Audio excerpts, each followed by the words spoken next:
We've seen time and time again that running backs getting to the age of 25, 26, 27, regardless of their real life production, their dynasty fantasy football value is going to fall as we go through the offseason. I mean, I understand we are coming off a year where we are all submitting our starting lineups. We were all caring about touches, opportunity, and fantasy points.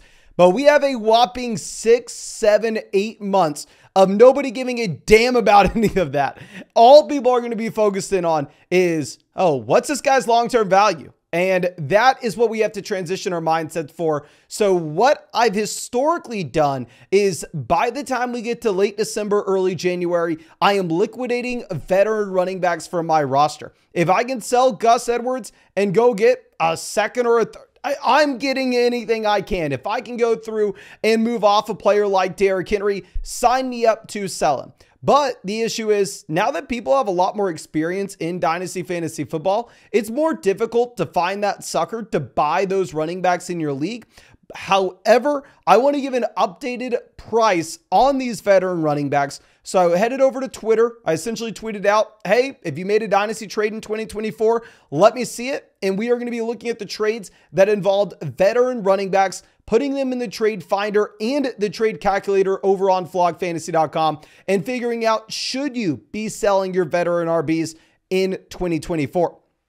Now, the first trade that we are going to be looking at here, ladies and gentlemen, is going to be an Austin Ekeler trade where you send away Austin Ekeler and a future second for Chase Brown and a future first. Now, I want to be on record. While Chase Brown flashed as a rookie, while he had some intriguing marks to his prospect profile, the most realistic range of outcomes here for Chase Brown is he is a backup running back in Cincinnati next season, and he is most likely never going to be a solidified starter from a week-to-week perspective in Dynasty. While he is an upside shot that you can have on your taxi squad or near the bottom of your roster and treat him as a handcuffed running back, if Mixon were to go down, then obviously Chase Brown is exciting. It's hard to pencil in Chase Brown to be a starter anytime soon for an NFL team outside of an injury. So let's not necessarily sit here and go, oh my God, I'd way rather have Chase Brown over Austin Ekeler. Of course, even with Ekeler being extremely disappointing, I'd still rather have him over Chase Brown currently. But with that being said, I mean, you're getting a first round pick on top of Chase Brown versus the second round pick on the Austin Ekeler side. And with Ekeler not having a contract next season, with Ekeler being extremely disappointing, this running back being drafted in 2017, being that older player in general, I actually really like the trade. I mean, in my mind, I would cash out on Austin Ekeler for that future first round pick any day of the week. I'd prefer it not to be a 2026 first, just obviously that is so damn far away. But nonetheless, if you plug it in the trade calculator, you are looking at the Chase Brown and future first side winning relatively easily over Austin Ekeler and the second. Now, one thing I want to look at as well is the trade finder. And of course, this is all on flogfantasy.com. If you want to go check out our trade calculator, you can use it with my values, with expert values, with community values, or you could just go ahead and check out the trade finder. You can find that all on flogfantasy.com. What's special about this trade calculator is you are able to put in your exact league settings. And based off your exact league settings, how many wide receivers you start, how many teams are in your league, how many bench spots do you have? Is it super flex? Is it tight end premium? Is it a non-PPR? Is it a half PPR? Is it a dynasty league? Based off all those league settings, we're able to go through and we are able to give you an exact weighting on how we are looking at that trade. But nonetheless, here, like we said, the first round pick is winning. And if you wanted to check out that trade calculator, if you wanted to check out what you have with that trade finder, on flogfantasy.com, promo code FLOG, you would get 30% off any subscription. Plus, yours truly will break down your Dynasty Fantasy Football team in a podcast. And there are 7-day free trials available on flogfantasy.com currently with code FLOG. But let's go over and look at our next deal. Now, this one's going to be a little bit of a bigger trade. And what I typically like to do if we're looking at these trades where you're sending 5 players for 4 is I want to get rid of the fluff, right? Because if you're looking at pieces as large as Christian McCaffrey, Jamar Chase, and then also throwing in Jordan Mason. Jordan Mason has literally zero impact on this trade. It's an analogy y'all have all heard me use a million times. It's you're trading a Lamborghini for a Ferrari and you're asking them to throw in a nickel. The nickel doesn't matter at all. It has no impact on how you view this trade. So when we put this into the trade calculator, I'm just going to be looking at the core pieces of Christian McCaffrey, Trey McBride, and DK Metcalf versus Jamar Chase, Travis Kelce, as well as David Montgomery. And if I'm looking at this, Jamar Chase is by far and away the best asset in this deal, and I don't even think it's remotely close. I would honestly prefer Jamar Chase here in this trade. If you are looking at what you have in comparison to Travis Kelce to the other side, Kelce isn't as valuable as any of Christian McCaffrey, Trey McBride, DK Metcalf. David Montgomery isn't as valuable as any of those guys either. But one thing that we are looking at in both your real dynasty leagues and as well as our dynasty trade calculator, why ours is special, is we have that unique algorithm to heavily weight those overall studs that you have, such as Jamar Chase, where they're not replaceable. And obviously Christian McCaffrey, another one of these older running backs that was drafted in 2017.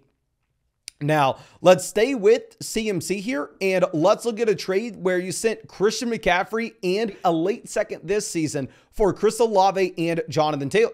Well, here, I'd rather have Chris Olave straight up over Christian McCaffrey. So, I mean, I think this is a no-brainer. I mean, clearly the trade calculator agrees as well. But you can go ahead and you can look at that trade finder to get a sense of what the going rate is for Jonathan Taylor as of today. Now, of course, JT just had a great performance against Houston Texans. Maybe his price does go up just a bit here. But nonetheless, I think it's super easy if you're going to be looking at Olave in this deal as well. Keep in mind, his 2017 draft class running backs, they're going to see their value fall as we go through the offseason and people start looking long-term. Now, our next deal is going to be Jonathan Taylor in a fifth for Garrett Wilson. Going right back to what we're talking about with that analogy, right? You're looking at a Ferrari and a Lamborghini, and then all of a sudden someone's trying to throw in a penny. Who gives a damn about the penny? Just take it out. Would you rather have Garrett Wilson or would you rather have Jonathan Taylor? Give me Garrett Wilson any day of the week. Give me the young asset in Dynasty at the wide receiver position that is a proven producer. When we know those assets will be ascending in value, they'll be sticky with value for years to come over the running back that is already on his second deal. It's a no-brainer. Now, going over to our next one, we're going to be looking at essentially the 109. Dermocado has no value here versus Ramondre Stevenson and Keaton Mitchell. Now, with Keaton Mitchell, obviously just absolute devastating injury at the end of his rookie season. But the fact of the matter is, Keaton Mitchell probably was never going to be a consistent starter for you anyway. More so just that guy that's maybe always an injury away, always the second, maybe third running back on an NFL depth chart. Really, it's Ramondre Stevenson versus the 109. And if you look at my rankings on flockfantasy.com, I would rather have the 109 over Ramondre Stevenson relatively easily. However, if you're going to go over and look at what you currently have with the trade calculator, the trade calculator actually has the Ramondre Stevenson side winning. I'm not going to agree with this at all. I think I would rather have the 109, particularly in that 12-team tight end premium superflex league, where obviously that pick's going to be a little bit more valuable, where the quarterbacks are pushing down other talent on that board.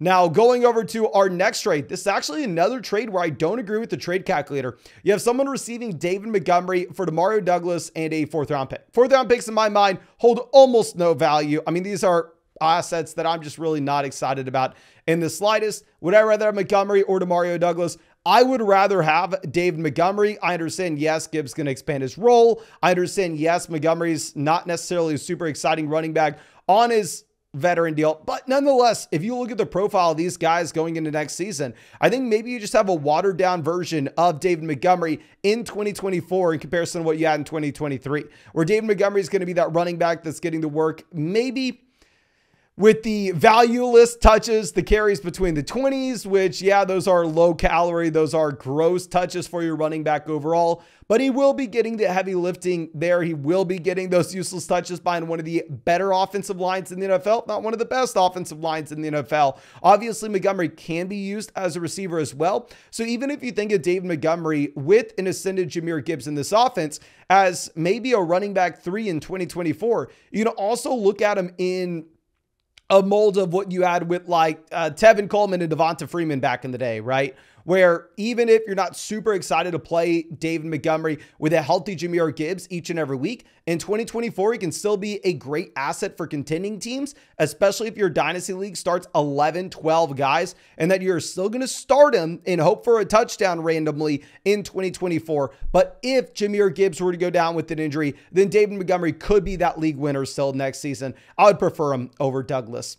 Now, going over to our next trade, this one's going to be a relatively easy deal for us as well. You're going to be looking at Breece Hall and a future third versus Bijan Robinson, a second, and another future second. I personally have Bijan Robinson ranked ahead of Breece Hall in my own dynasty rankings. Now, I have them very close to each other, so I understand if you wanted to go out there and if you wanted to take Breece Hall over Bijan Robinson. I'm not going to sit here and argue with you on that. To be completely honest, it is kind of your personal preference. But to go through and get 2 additional second-round picks, I mean, I'm just going to take the second-round picks relatively easily. This is where you can begin to use second-round picks to swing you in one direction or the other, because A, they are going to be second-round picks, not fourth-round picks. A pretty big difference there. And also, it's a tiebreak between 2 players that are very close, right? We're not taking the trade just because the second-round picks. I also have an argument to be made that Bijan Robinson is my running back 2 in my own dynasty rankings, only behind Jahmyr Gibbs at the moment, especially with what just happened with the Atlanta Falcons in Week 18. Really hoping that we have Arthur Smith fired next year, and then we get that Bijan full ascension. Now, going over to our next trade, this is going to be very dependent on where these picks land. You're sending Jonathan Taylor and receiving a 2025 first and second round pick. Now, one thing that's a little bit of a pet peeve for me is in live streams or just in our flockfantasy.com Discord, I'll have people reach out to me and send me a trade and go, okay, this pick's going to be about the 107.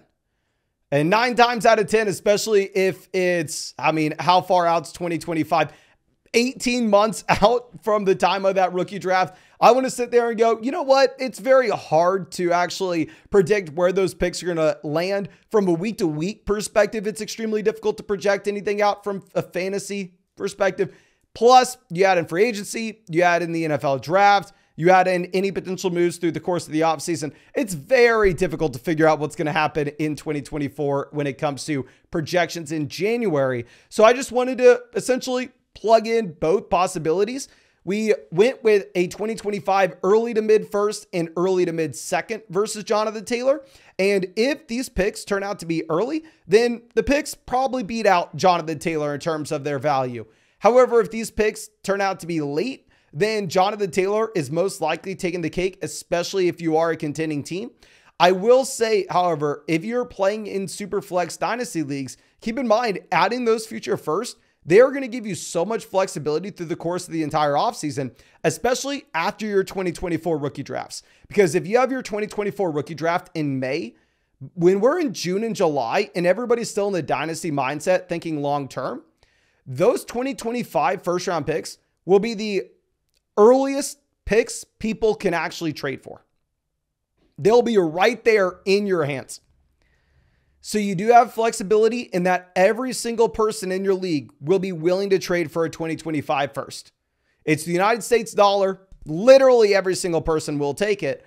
Whereas if you have Jonathan Taylor, maybe it's a producing asset for you that you really like, especially if you're a contending team. But if you were to go through and try to turn that into something, it's going to be much more difficult where the marketplace is going to be other contending teams who need a running back. So you're turning an asset into something that gives you a little more flexibility over the coming months. So I understand if you wanted to sell Taylor for a future first and second. I think it just kind of comes down to your personal preference.